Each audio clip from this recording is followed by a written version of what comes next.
Hey, Kentucky, everyone. I'm in the kitchen again with Miss Allison Davis, and we're here actually at Wild Thyme. And what do you have for us today? This looks awesome. I see honey, I see coconut, I'm seeing all kinds of yum here. Yeah, there's some good stuff. We got apples, cinnamon, you know, Nice. You can't go wrong. We are going to make a version of a healthy donut. This is going to be kind of a baked good.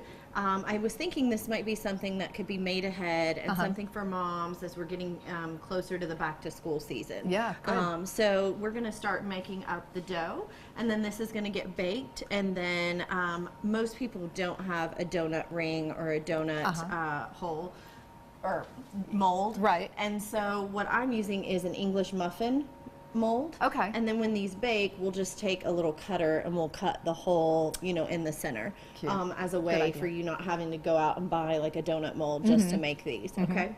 So what we have gone ahead and done first is we took some butter and coconut oil and we sauteed some apples. Okay. And just till they are softened, and there's no seasoning on that, just melted those and kind of sauteed them to where they're soft. All right. Now we're going to start with our dough. We've got some eggs, and I want you to keep whisking that for me pretty vigorously.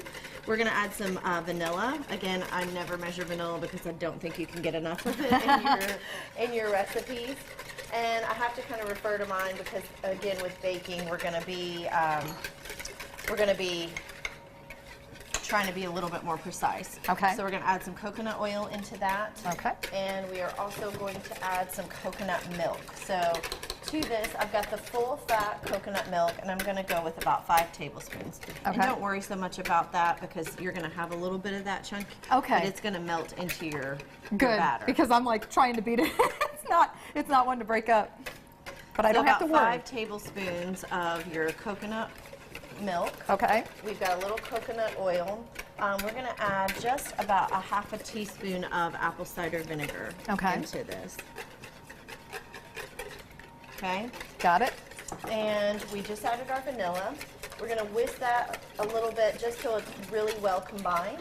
And then we're going to add in a couple of our gluten-free options. This is also gluten-free if I didn't mention that.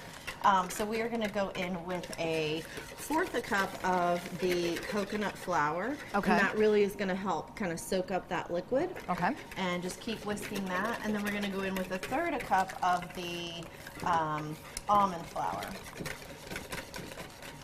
So we have 3 eggs also that we are starting with. So if you want to kind of tilt that, see how that's just starting to thicken that up. So this is really, and especially when it bakes, because we've got those eggs as a binder, this will really start to bake up.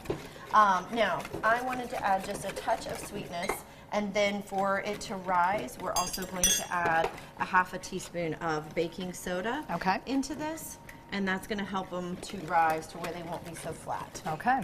All right, so the final thing I'm just going to add is just a touch of maple syrup because, again, the kids need just a little bit of sweetness. Oh, if you wanted to make it sugar-free, though, totally, you could just omit that and you would have a sugar-free option. So anybody doing like a sugar detox, this would also work really well. Okay. Can you use the, what is it, the agave? Can you use that as well? Yeah, but it still has, you know, sugar. And it still registers on the sugar index. Okay.